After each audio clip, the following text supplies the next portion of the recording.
O mga kabenos, nandito nga pala ako sa sikat na Somo Market dito lang sa Cavite at nabalitaan ko marami daw ditong masasarap na pagkain. At syempre, hindi tayo magpapahuli dyan, kaya tara, tikman natin.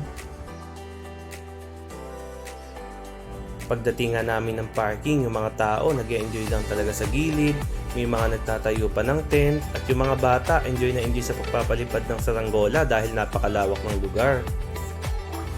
Talagang pang family at barkada friendly ang lugar na ito. At kung ikaw din ay mahilig kumain, kaliwat kanan o kahit saan ka tumingin, talagang puro pagkain ang makikita mo. May mga turo-turo, may mga dessert at kung ano-ano pang masasarap na pagkain. Meron din ditong live band na pwede kang mag-enjoy sa kanilang mga tugtugan. At syempre, pwede ka rin mag-request kung ikaw man ay nagse-celebrate dito ng isang okasyon.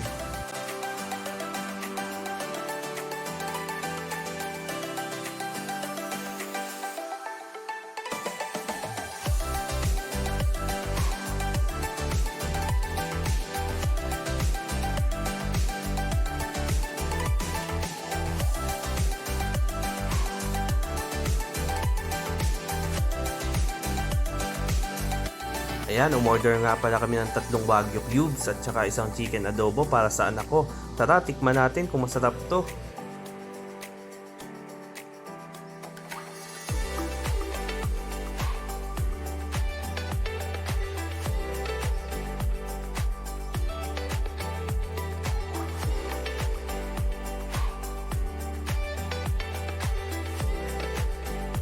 At syempre, dumadin kami sa Creperie Manila kung saan sikat na sikat nito sa social media.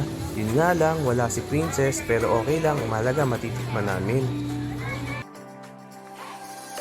At ito nga si Kuya na sa halos araw-araw niyang ginagawa itong crepe na ito ay kulang na lang maging perfect circle.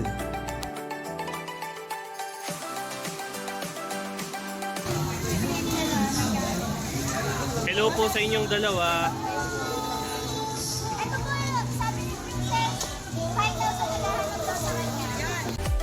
Itong banana split muna ang tikman natin at ayun, nag-i-split nga sa sobrang sarap, okay na okay. At ang kay Mami, Mango Tango, okay na okay din ang lasa at syempre nagiting yan, kaya isang tigim pa. At ito naman ang sa mama ko, Mango Tango din dahil ito daw ang bestseller nila. Ayan na nga, tinabot na kami ng ulan tapos wala pa si Princess, pero mahalaga na tikman namin yung ice cream crepe. Tapos yung anak ko nag-crave sa pizza kaya nag-take out muna kami bago umuwi.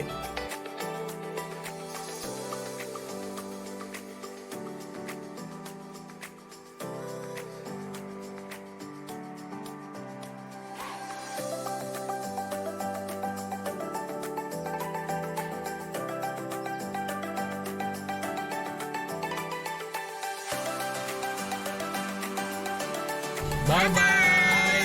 Busog na naman ang Diaz family sa Somo Market. Thank you!